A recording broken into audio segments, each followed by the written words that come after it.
विज्ञान युगाचे संशोधक ज्यांनी जगातील दुःख शोधले आणि समूळ दुःखाचा नाश करता येतो हा सिद्धांत जगाला दिला असे महाकारुणिक तथागत भगवान बुद्ध यांना मी कोटी कोटी वंदन करतो। तथागत भगवान बुद्धांचा पावन पवित्र पूजनीय भिक्खू संघाला सुद्धा मी कोटी कोटी वंदन करतो। आमचे प्राणप्रिय परमपूजनीय बोधिसत्व डॉक्टर बाबासाहेब भीमरावजी आंबेडकर यांना सुद्धा मी कोटी कोटी वंदन करतो। आजच्या या नागपंचमीच्या पूर्व संध्येला उपस्थित असलेल्या सर्व धम्म उपासक उपासिका धम्म बालक आणि बालिका यांना मी माझी मंगल मैत्री प्रदान करतो आणि ही धम्मदेशना बुद्ध शासन या चॅनलवरून जिथपर्यंत पोहोचत असेल, जे आदरणीय श्रद्धावान दर्शक या धम्मदेशनेला श्रवण करत असतील अशा सर्व दर्शकांसाठी मी माझी मंगल मैत्री प्रदान करतो। आजची ही धम्मदेशना विशेष विषयाला अनुसरून आहे। या आठवड्यातील 2 दिवसापूर्वी जी बुद्ध शासन या धम्मिक चॅनलवरून धम्मदेशना प्रसारित झाली, बौद्धांनी नागपंचमी सण साजरा करावा, नागवंशीयांचा इतिहास, ही धम्मदेशना प्रसारित झाली आणि त्या धम्मदेशनेच्या टिप्पणीमध्ये अनेक लोकांनी स्तुती सुद्धा केली आणि त्यावर विरुद्ध विचाराच्या प्रतिक्रिया सुद्धा दिल्या। विरुद्ध विचारांच्या प्रतिक्रिया दिल्याबद्दल मला कुठलेही दुःख नाही, कारण अज्ञानामुळे कोणी काहीही बोलू शकते आणि त्या गोष्टीला मी विरोध करणार नाही। ज्याचे जेवढे ज्ञान आहे तेवढेच तो बोलू शकतो। मात्र त्यातही माझे श्रद्धावान उपासक अशोक पवार अंधेरी मुंबई यांनी एक सुंदर टिप्पणी दिली। त्या टिप्पणीचे स्वागत झाले आणि जवळजवळ त्या टिप्पणीला 1,75,000 लोकांनी ती टिप्पणी सुद्धा बघितली, त्यावर प्रतिक्रिया सुद्धा दिल्या। बौद्धांनी नागपंचमी सण साजरा करावा या धम्मदेशनेला 1,75,000 लोकांनी एका दिवसात श्रवण केले आणि त्यावर खूप उत्तम प्रतिक्रिया दिल्या। आजची धम्मदेशना ही नागपंचमीलाच अनुसरून आहे। ही धम्मदेशना शेवटपर्यंत श्रवण करावी। हा वर्षावासाचा काळ चालू आहे आणि या वर्षावासाच्या काळामध्ये भिक्खूंनी उपासकांसाठी बौद्ध तत्वज्ञान, धम्माचे तत्वज्ञान लोकांपर्यंत पोचवावे असा हा प्रामाणिक उद्देश आहे। तथागत भगवान बुद्धांचे चोरांनी तत्वज्ञान चोरले, तथागतांचे विचार चोरलेत, तथागतांची स्मारके चोरलीत, तथागतांची विहारे चोरलीत, तथागतांच्या घडवलेल्या सुंदर सुंदर मूर्ती विद्रूप करून काही मूर्तींना देवी देवतांचे स्वरूप देऊन सम्राट हर्षवर्धनाच्या काळात आणि गुप्तकालीन, मौर्यकालीन, सातवाहनकालीन ज्या ज्या ठिकाणी लेण्या कोरल्या गेल्यात त्या लेण्यांना विद्रूपता पाखंडी लोकांनी आणली। आपले वैदिक विचार मांडताना संपूर्ण बुद्धाचे तत्वज्ञान चोरून घेतले आणि त्याला वेगळे नाव देऊन त्या ज्ञानाला लोकांसमोर मांडले। बुद्धाचे तत्वज्ञान हे सत्य आहे। त्या सत्य ज्ञानाला कोणीही नाकारू शकत नाही।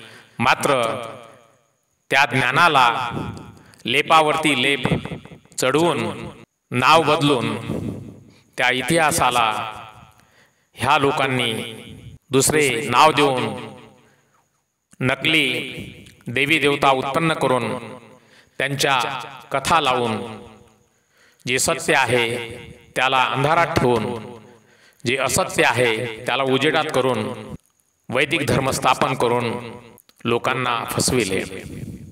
हा देश बुद्धांचा होता, हा देश बुद्धांचा आहे आणि हा देश बुद्धांचा राहणार। मंदिरे चोरली, विहारे चोरली। आजचा जो महाबोधी विहाराचा मुक्ती आंदोलनाचा जो लढा आहे हा लढा सर्वांच्या समोर आहे। मागे काय इतिहास घडला असेल नसेल ह्या गोष्टीवर कोणाचा विश्वास असेल नसेलही, मात्र या सत्य वर्तमान काळातील सत्याला कोणीही नाकारू शकणार नाही। महाबोधी मंदिराचा इतिहास साक्ष आहे की आमची संस्कृती चोरली, आमच्या बुद्धांचे तत्वज्ञान चोरले, आमच्या बुद्धांची धार्मिक स्थळे चोरलीत। जे जे काही बुद्धांचे होते ते ते चोरून आपले पोट भरण्याचे साधन त्याला बनवून ह्या लोकांनी सत्याला दूर केले आणि असत्य जगासमोर मांडून बुद्धांच्या विचारांचा ऱ्हास केला। मात्र बुद्धांचे विचार ऱ्हास होऊ शकणार नाही। केवळ भारतच नव्हे तर जगामध्ये China, Japan, Thailand, Cambodia, Malaysia, Burma, Ceylon जगातील अनेक बुद्धिस्ट देश तथागत भगवान बुद्धांच्या तत्वज्ञानाचे अनुसरण करतात। यांनी कितीही बुद्धांचा इतिहास चोरला तरी बुद्धांचे तत्वज्ञान कमी होणार नाही। हे चोरतच राहिले आणि अजूनही यांचे मनसुबे जे आहेत ते चोरी करण्याचेच आहेत। कारण हे चोर भारताचे नाहीत, हे बुद्धभूमीचे चोर नाहीत, हे बाहेरून आलेले चोर आहेत। यांनी येथे वैदिक धर्म स्थापन करून खोट्या पोथी पुराणा लिहून लोकांना काल्पनिक पात्रे बनवून बहुजन समाजाला फसवण्याचे काम केलेले आहेत।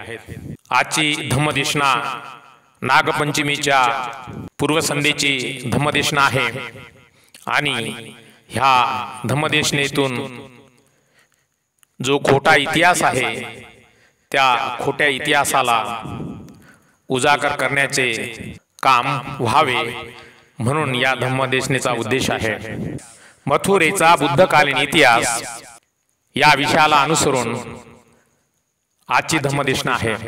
मथुरेमध्ये कालियामर्दन नावाचा जो नागवंशी राजा होता, या नागवंशी राजाच्या कथेला कशा पद्धतीने खोटे वैदिक रूप देऊन खोटी कथा लिहून बहुजनांची दिशाभूल केली। कालियामर्दन हा एक श्रद्धावान, बुद्धिवान आणि धम्माचा प्रचार आणि प्रसार करणारा एक निष्ठावंत प्रामाणिक राजा होता। कालियामर्दन या नागवंशी राजाने बौद्ध धम्माचा खूप चांगला प्रचार केला, प्रसार केला। मथुरा जनपद होते हे त्याच्या ताब्यात होते आणि त्या काळामध्ये त्याने बौद्ध धम्माचा प्रचार आणि प्रसार केला आणि जनतेला सुखी केले। जनतेच्या सुखाची जाणीव ठेवून जनतेच्या सुखासाठी अनेक योजना आखून बौद्ध धम्माचा प्रचार प्रसार करीत असताना लोकांना सुखी केले। या कालियामर्दन नागवंशी राजाची कथा वैदिक साहित्यामध्ये उलटी लिहिल्या गेली, कारण तो नागवंशीय राजा होता। कथा लिहिली गेली की कालियामर्दन हा खूप मोठा विषारी साप होता आणि हा साप यमुनेमध्ये राहायचा, कारण मथुरेमध्ये यमुना नदी आहे आणि तो साप 7 फण्याचा नाग होता आणि एके दिवशी कृष्ण खेळता खेळता कृष्णाचा चंडू हा यमुनेमध्ये पडला आणि तो कृष्ण त्या चंडूला आणण्यासाठी जेव्हा गेला तर कालियामर्दन सापाने त्याला विरोध केला।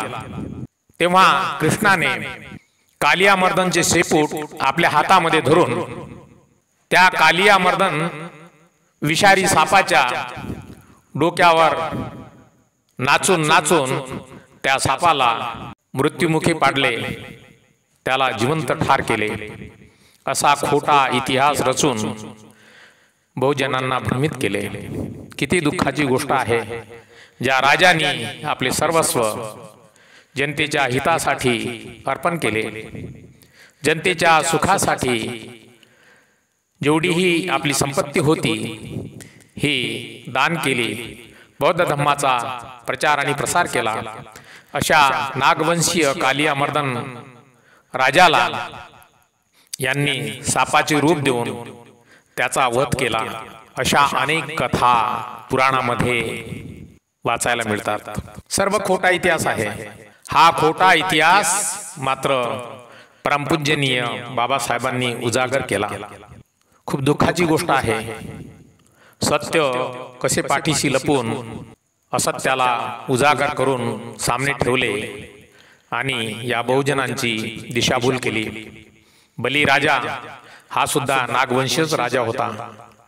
त्या बलिराजाच्या बाबतीत सुद्धा अशाच दैत्य आणि राक्षस कथा लिहून, बलिराजा राक्षस होता अशी कथा लिहून बुद्धिस्ट राजाला, जो नागवंशी राजा होता त्या राजाला सुद्धा असेच साहित्यामध्ये खोटे लिहून बहुजनांची दिशाभूल केली। त्या काळात बहुजनांना शिक्षण नव्हते, शिक्षण होते ते या पाखंडी पुराण लिहिणाऱ्यांना। यांनी पुराणामध्ये खोट्या कथा लिहून बहुजनाला त्या कथेच्या अनुसरून सण, त्योहार, उत्सव यांनी निर्माण केले आणि बहुजन समाजाची दिशाभूल केली। मात्र बाबासाहेबांनी हा जो समाज शिक्षित केला, बाबासाहेबांच्या अथक परिश्रमाने आणि कठोर त्यागाने या समाजाची जी उन्नती झालेली आहे, हा समाज शिकून सवरून जागृत झाला आणि ओळखायला लागला की आम्ही नागवंशी आहोत। आमचे सण, आमचे राजे, आमची पावन पवित्र बुद्धभूमी आणि बौद्धांचा सांस्कृतिक वारसा, अनेक साहित्य यांच्या वाचनात आले आणि हा बहुजन समाज जागृत झालेला आहे। तेव्हाच महाबोधी महावीराचे मुक्ती आंदोलन गतीला आले। भारतामध्ये जेवढेही मंदिरे आहेत ही सर्व बुद्धविहारे आहेत, बुद्धविहार आहेत। तिरुपती बालाजी, तिरुपती हा शब्द तिन्ही लोकांचा पती असा होतो। बालाजीचा अर्थ होतो ज्याचे बल आजीवन आहे, कधीही न संपणारे आहे। तिरुपती बालाजी तिन्ही लोकांचे पती, तिन्ही काळातील पती। पती म्हणजे नवरा असं नाही, पती म्हणजे रक्षण करता, पोषण करता, संरक्षण करता। पती याचा अर्थ महान आहे। तिरुपती बालाजी हे सुद्धा तथागत भगवान बुद्धांचेच विहार आहे। त्या विहारामध्ये आजही प्रथा आहे की तिथे गेल्यानंतर सर्व डोक्याचे केस मुंडन केले जातात। त्या काळात प्रथा होती की डोक्याचे केस संपूर्ण मुंडन करूनच आतमध्ये दर्शनाला जावे। ही प्रथा त्या काळामध्ये ज्या नागवंशी राजांनी तिरुपती बालाजी विहार बनवले होते तिथली प्रथा होती की त्या ठिकाणी दररोज अनेको उपासक उपासिका श्रामणेर दीक्षा घेत असत। सफेद वस्त्र धारण करून डोक्याचे केस मुंडन करून तथागतांच्या विहारात जाऊन त्याचे दर्शन घ्यायचे आणि नंतर मग बौद्ध धम्माची दीक्षा घ्यायचे। अशी ती प्रथा होती आणि आजही तीच प्रथा आहे, फक्त बुद्धाला वगळून सर्व क्रिया केल्या जातात। बुद्ध नाही, वैदिक धर्माच्या देवाचे नाव ठेवून त्या ठिकाणी बुद्धांच्या तत्वज्ञानाला बाजूला सारून खोटे ज्ञान देऊन लोकांना फसवणूक चालू आहे। मात्र तिरुपती बालाजी हे एक असे स्थान आहे की त्या ठिकाणी केस मुंडन केल्यानंतर त्या तथागत भगवान बुद्धांच्या मूर्तीचे दर्शन जेव्हा घेतले जाते, त्या मूर्तीच्या दर्शनाचा लाभ तात्काळ होतो। आजही लोक अनुभव करतात। अनेक मंदिरे जी आहेत ही त्या काळातील बुद्धविहारे आहेत। वेगवेगळा इतिहास आहे। उज्जैनचा इतिहास वेगळा आहे, मथुरेचा इतिहास वेगळा आहे, बिहार या राज्याचा इतिहास वेगळा आहे, महाराष्ट्राचा तर उज्ज्वल इतिहास आहे। कारण सातवाहन काळामध्ये महाराष्ट्रामध्ये सर्वात जास्त तथागत भगवान बुद्धांच्या लेण्या कोरल्या गेल्या।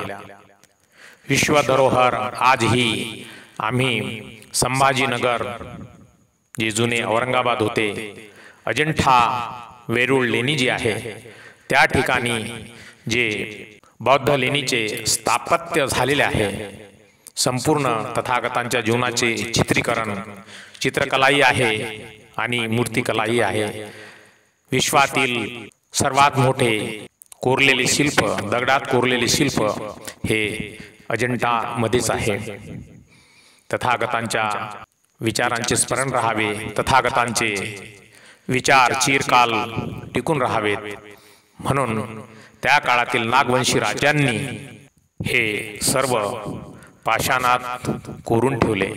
पाषाणात कोरण्याचे कारण पाषाणातील कला ही अनेको वर्षे तशीच राहील। मात्र पाखंडी वैदिक पुराण मानणाऱ्या लोकांनी, पाखंडी लोकांनी बौद्ध धम्माचा ह्रास केला। तथागतांच्या अनेक मूर्त्या तोडल्यात, अनेक मूर्त्या चोरल्यात, तोडल्या तर तोडल्या, ज्या काही मूर्त्या वाचल्यात त्या चोरल्या आणि जागोजागी मंदिरे बनवून त्या मंदिरात ठेवल्या आणि त्याला देवी देवतांची नावे देऊन तेथे आपले पोट भरण्याचे साधन बनवले। दुःखाची गोष्ट आहे, आम्ही जागृत लोक आहोत, आम्हाला त्या दगडांच्या देवांचे काही करणे नाही। मात्र ह्या लोकांनी जो ह्रास केलेला आहे तो धम्माच्या विचारांचा ह्रास केलेला आहे। आम्हाला जागृत होण्याची गरज आहे। तेव्हा कुठल्याही देवी देवतेला, दगडाच्या देवी देवताला पूजू नये। जे तथागतांचे तत्वज्ञान आहे त्या तत्वज्ञानामध्ये सत्य काय आहे हे जाणून जागृत होणे गरजेचे आहे। आजच्या धम्मदेशनेमध्ये मथुरा जी आहे, या मथुरेचा इतिहास, बुद्धांच्या काळामध्ये मथुरेचा काय इतिहास होता हे आज जाणणार आहोत। कारण मी आधीच बोललो की ही धम्मदेशना नागपंचमीच्या पूर्वसंध्येची धम्मदेशना आहे। नागांचा उल्लेख, नागवंशीय आणि नागांचा उल्लेख मागच्या धम्मदेशनेमध्ये दिलाच। हा सुद्धा या धम्मदेशनेमध्ये सुद्धा नागवंशी राजा यांचा उल्लेख आहे। कालियामर्दनची कथा मी सांगितली। बुद्धाच्या काळात मथुरा हे एक महत्त्वाचे शहर होते आणि भारतीय इतिहासात त्याला फार मोठा वाटा आहे। हे शहर बौद्ध धम्माचे एक महत्त्वाचे प्रचार आणि प्रसाराचे केंद्र बनले होते। येथे अनेक बौद्ध स्तूप आणि विहारे याच कालियामर्दन राजाने बांधले होते। मथुरा शहराचा इतिहास फार जुना आहे। हे शहर यमुना नदीच्या काठी वसलेले आहे। बुद्धाच्या काळात मथुरा एक समृद्ध आणि मोठे शहर होते। या शहरात कला आणि व्यापाराला खूप महत्त्व होते. तेथे अनेक व्यापारी आणि कारागीर राहत होते. बौद्ध धम्माच्या प्रसारासाठी मथुरा एक महत्त्वाचे केंद्र बनले. येथे अनेक बौद्ध भिक्खू आणि भिक्खुनी राहत असत. मथुरा शहरात अनेक बौद्ध स्तूप आणि विहार बांधले गेले. त्यात कंकाली, टिला आणि कटरा, केशवदेव यांचा समावेश आहे. या स्तूप आणि विहारांमध्ये बौद्ध भिक्खू आणि भिक्खुनी ध्यान साधना करीत असत. बौद्ध धम्माचा अभ्यास करीत असत. मथुरा शहरात बौद्ध कलेचा विकास झाला. येथे लाल वाळूच्या दगडाचा वापर करून अनेक तथागत भगवान बुद्धांच्या सुंदर मूर्ती बनवल्या गेल्या आणि कलाकृती तयार केल्या गेल्या. या कलाकृतींमध्ये बुद्धांच्या मूर्ती, बोधिसत्वाची मूर्ती आणि इतर बौद्ध देवी देवतांच्या मूर्तींचा समावेश आहे. त्या काळामध्ये जे नागवंशी राजा होते यांनी या शहराला संपूर्णपणे बुद्धमय केले होते. मथुरा शहरात बौद्ध धम्माचा प्रभाव 13व्या शतकापर्यंत राहिला. त्यानंतर या शहरावर मुस्लिम शासकांनी आक्रमण केले आणि शहराची बरीचशी हानी केली. आजही मथुरा शहरात बौद्ध धम्माचे अवशेष आणि कलाकृती पाहायला मिळतात. या अवशेषामुळे मथुरा शहराचे महत्त्व आजही कायम आहे. बुद्धाच्या काळातील मथुरा शहर हे खूप महत्त्वाचे शहर होते. मथुरा हे बौद्ध धम्माचे एक महत्त्वाचे केंद्र होते.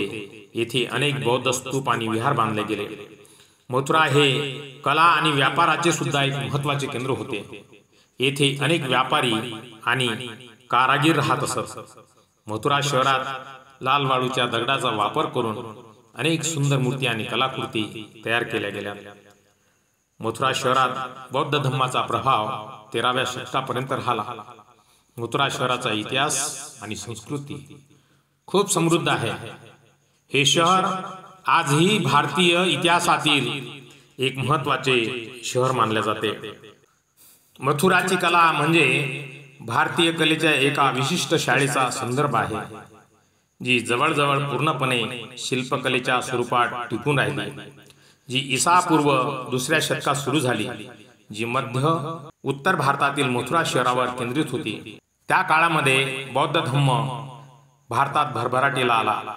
मथुरा या शहरात तथागतांच्या प्रतिमा बनवून धम्माचे प्रचार आणि प्रसाराचे कार्य हे प्रथम क्रमांकात राहिले आणि किमान गुप्त काळापर्यंत भारतातील धार्मिक कलात्मक अभिव्यक्तीचे प्रमुख केंद्र होते आणि संपूर्ण उपखंडात प्रभावशाली होते.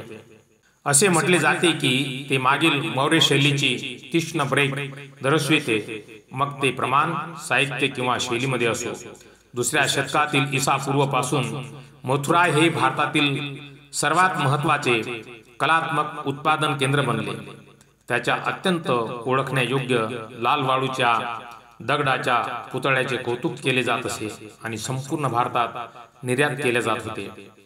मथुरेच्या कलेची तुलना अनेकदा गांधारच्या ग्रीको बुद्ध कलेशी केली जाते, जी इसवी सन पूर्व 1ल्या शतकापासून विकसित झाली. विशेष बुद्ध प्रतिमेच्या उत्पत्तीबद्दल आणि प्रत्येक कला शाखेने बजावलेल्या भूमिकेबद्दल वादविवाद आहे. बुद्धांची प्रतिमा तयार होण्यापूर्वी कदाचित ईसापूर्व 1ल्या शतकाच्या आसपास भरतहूत किंवा साचीमध्ये दिसणारी भारतीय बौद्ध कला मूलतः अनामिक होती. बुद्धांचे प्रतिनिधित्व टाळत होती. उलट कायद्याचे चक्र किंवा बोधिवृक्ष यासारख्या त्याच्या प्रतीकावर अवलंबून होती. 4थ्या ते 6व्या शतकापर्यंत, जर त्यानंतर नाही तर गुप्त कलेच्या काळापर्यंत मथुरा शिल्पकलेचे एक महत्त्वाचे केंद्र राहिले. आजही भारताचे महामहिम राष्ट्रपती यांच्या आसनाच्या मागे मथुरा शैलीतील बुद्ध आहेत. बुद्धांची संस्कृती ही कितीही लपवण्याचा प्रयत्न केला तरी ती लपवली जाणार नाही. जमिनीत बुद्ध आहेत, जमिनीच्या वर बुद्ध आहेत, पाण्यामध्ये बुद्ध आहेत, विहिरीत बुद्ध आहेत. ज्या ज्या ठिकाणी उत्खनन होईल त्या त्या ठिकाणी बुद्ध मिळतील. कारण ही गोष्ट तर नक्कीच आहे की बुद्ध ही नष्ट होणारी गोष्ट नाही, शाश्वत आहे. बुद्ध होते, बुद्ध आहेत आणि बुद्ध राहतील. एच बुद्धा अतीताच, एच बुद्धा अनागता, पच्चूपन्नाच ये बुद्धा, अहं वंदामि सबदा. बघा, बुद्ध होते, बुद्ध आहेत आणि बुद्ध राहतील. भविष्यातही बुद्ध आहेत. तेव्हा आपणही बौद्ध धम्माचे उपासक आहोत. बोधिसत्व परमपूज्य डॉक्टर बाबासाहेब भीमरावजी आंबेडकर यांनी आम्हाला जो जगातील सर्वश्रेष्ठ, ज्याला मान्यता आहे असा तथागत भगवान बुद्धांचा धम्म आम्हाला दिला. बोधिसत्व बाबासाहेबांनी आम्हाला आमच्या सुखासाठी शिक्षणाच्या सवलती निर्माण करून दिल्या.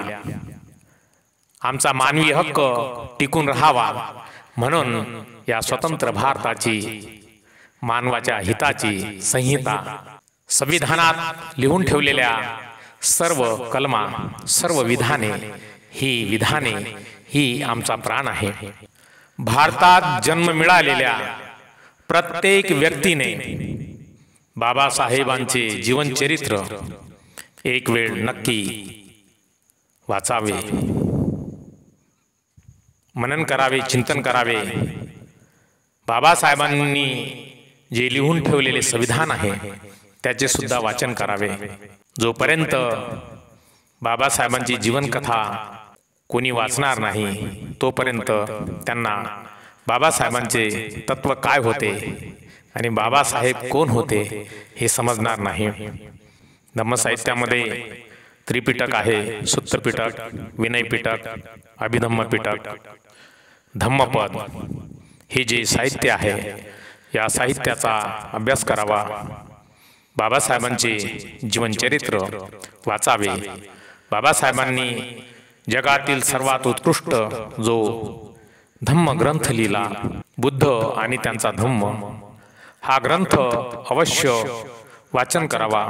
जो जो आमच्या मनामध्ये अंधार आहे, हा अंधार जर दूर करायचा असेल तर हा ग्रंथ जीवनाचा उत्कर्ष घडवणारा बुद्ध आणि त्यांचा धम्म हा अनमोल ग्रंथ आहे. बाबासाहेब खूप विद्वान होते. त्यांनी आमच्यासाठी कुठलीही गोष्ट कमी पडेल असे कुठलेही काम करायचे ठेवलेले नाही, संपूर्ण केले. आम्हाला जे जे हवे होते ते सर्व बोधिसत्व डॉक्टर बाबासाहेब आंबेडकरांनी आम्हाला दिलेले आहे. त्याचा उपयोग कसा करायचा हे आम्हाला समजायचे आहे. मानवी मूल्याचे सर्व अधिकार हे बाबासाहेबांनी आम्हाला घटनेच्या माध्यमातून दिलेले आहेत. हा संघर्ष पेटत राहणार. ज्या ज्या वेळी आमच्यावरती अन्याय होणार, और आता तर पेटून उठलेला हा समाज जे जे हक्काचे आहे त्या हक्काला स्वीकारल्याशिवाय शांत बसणार नाही. मग ती मंदिरे असोत, विहारे असोत, मठ असोत, की त्यांचा मूळ हक्क असो. हा देश बुद्धांचा होता, हा देश बुद्धांचा आहे आणि हा देश बुद्धांचाच राहील. या विधानाला कोणीही बदलू शकणार नाही. कारण तथागतांचा धम्म हा निसर्गाशी सुसंगत आहे. निसर्गाचे नियम कोणीही बदलू शकत नाही. कितीही पूजापाठ करा, व्रत करा, उपवास करा, यज्ञ करा, काहीही करा, मात्र निसर्गाचे नियम कोणीही बदलू शकणार नाही. त्याचप्रमाणे कोणी कितीही प्रयत्न केले तरी बुद्धाचे तत्वज्ञान जे आहे ते कोणीही बदलू शकणार नाही. ज्या ज्या ठिकाणी बुद्धाचे तत्वज्ञान नष्ट करण्याचा प्रयत्न केला जाईल त्या त्या ठिकाणी ते पुन्हा उगवेल. अनेक विहारे नष्ट केली, अनेक मूर्त्या तोडल्या. मात्र जगामध्ये आज सर्वात जास्त कुणाच्या मूर्त्या असतील तर ते तथागत भगवान बुद्धांच्या आहेत। आणि अजून महत्त्वाचे की जगामध्ये परमपूजनीय बोधिसत्व डॉक्टर बाबासाहेब आंबेडकर यांची संपूर्ण विश्वामध्ये जयंती साजरी होते आणि संपूर्ण विश्वामध्ये बाबासाहेबांना वंदन केले जाते। बाबासाहेब वंदनीय ठरले। भारतातच नव्हे, बुद्ध आणि बाबासाहेब हे जगत वंदनीय आहेत। भगवान बुद्ध तर विश्वगुरु आहेत, त्यामुळेच भारत हा विश्वगुरु आहे। खोट्या प्रचाराला बळी पडू नये, कुठल्या खोट्या व्यवहारात पडू नये, कुठल्या नकली देवी देवतांची पूजा करू नये। जे सत्य आहे, जे डोळ्यासमोर दिसते त्याला सत्य समजून त्याला सत्य मानून आपले जीवन व्यतीत करावे। तथागतांनी सुद्धा सांगितले की मी सांगतो त्यावर विश्वास ठेवू नका, प्रत्यक्ष अनुभव घ्या आणि त्या अनुभवानुसार आपली जीवनचर्या संपन्न करा। आम्ही जागृत बौद्ध आहोत, आम्ही सर्व गोष्टींची जाणीव ठेवली पाहिजे। हा वर्षावासाचा काळ आहे, भिक्खूंना अनुष्ठान सोडून बाहेर जाता येत नाही, म्हणून उपासकांनी भिक्खूंजवळ जाऊन भिक्खूंकडून धम्मज्ञान जाणून घ्यावे। आणि या वर्षावासाच्या काळामध्ये भिक्खूंना अन्नदान, वस्त्रदान, औषधी दान, त्यांना ज्या ज्या वस्तू आवश्यक आहेत, जीवना आवश्यक आहेत, त्या सर्व वस्तू दान देऊन पुण्य संपादित करावे। कारण भिक्खूंचे जीवन हे उपासकांच्या दानावर आधारित आहे। भिक्खूंनी लोभ करू नये, भिक्खूंना पैशाला स्पर्श सुद्धा करता येत नाही। मी थायलंडमध्ये वास्तव्याला असताना खूप काही अनुभवले। माझे अनुभव मी कुठल्या धम्मदेशनेमध्ये सांगितले नाही, येईल प्रसंग त्यावेळी सर्व काही सांगणार। तथागतांचा धम्म किती महान आहे हे मी खूप चांगले अनुभवलेले आहे। आणि श्रद्धावान उपासक बुद्ध शासन या चॅनलवरून जी धम्मदेशना श्रवण करतात, कॉमेंट करतात, लिहितात, इतका आदर सन्मान अजून कुठल्याही जन्मात मिळणार नाही। भिक्खू जीवन हे त्यागाचे जीवन जरी असले तरी खूप सुखाचे आहे, सुखमय आहे, तृष्णामुक्त जीवन आहे। भिक्खूंसारखे सुखी जीवन अजून दुसरे असूच शकत नाही। ज्या ज्यावेळी काही प्रसंग येईल त्या त्यावेळी मी माझे अनुभव सुद्धा सांगेन। तथागतांच्या धम्माला अनुसरून आचरण करावे, पंचशीलाचे पालन करावे, आर्य उपोषण व्रताचे पालन करावे। जीवनामध्ये खऱ्या सुखाची जागृत भावना जर ठेवायची असेल तर शीलाचे पालन करणे आवश्यक आहे, दान करणे आवश्यक आहे, पुण्य करायचे आहे, पुण्य संपादन करावे। तथागतांनी सांगितलेलेच आहे, सब्ब पापस अकरणं कुशलस उपसंपदा सचित्त परियोदपनं एतं बुद्धानुशासनं। नेहमी कुशल कर्मांचा संचय करावा, अकुशल कर्म करू नये, हेच बुद्धांचे सांगणे आहे। कुशल कर्माने पुण्य संपादित होते। नेहमी कुशल कर्म करावे, दुसऱ्यांच्या हिताचे व आपल्याही हिताचे अशा मध्यम मार्गाने कार्य करावे। बौद्ध धर्मामध्ये सखोल मानवी सुखाचे ज्ञान आहे, त्या ज्ञानाला संपादित करावे। वर्षावासाच्या काळामध्ये अनेक ग्रंथांचे वाचन करावे, बौद्ध ग्रंथांचे वाचन करावे। बौद्ध साहित्य हे माणसाला दुःखाकडून सुखाकडे नेणारे आहे, दुःख नष्ट करणारे आहे, तृष्णा नष्ट करणारे आहे। तृष्णामुक्त जीवन हा बौद्ध धम्माचा मुख्य उद्देश आहे, कारण दुःखाचे मूळ कारण तृष्णा आहे। म्हणून आजच्या या धम्मदेशनेमध्ये मी सर्वांना विनम्र निवेदन करतो की आपण सर्व नेहमी पंचशीलाचे पालन करून आपल्या कुटुंबात सुख उत्पन्न करावे। भवतु सब मंगलं, सर्वांचे मंगल हो, सर्वांचे कल्याण हो, सर्वांना सुख, शांती, उत्तम आरोग्य आणि दीर्घ आयुष्य प्राप्त हो। सर्वांचे मंगल हो, सर्वांचे कल्याण हो। ये बुद्ध का शासन है अनमोल। है अनमोल बुद्धं शरणं गच्छामि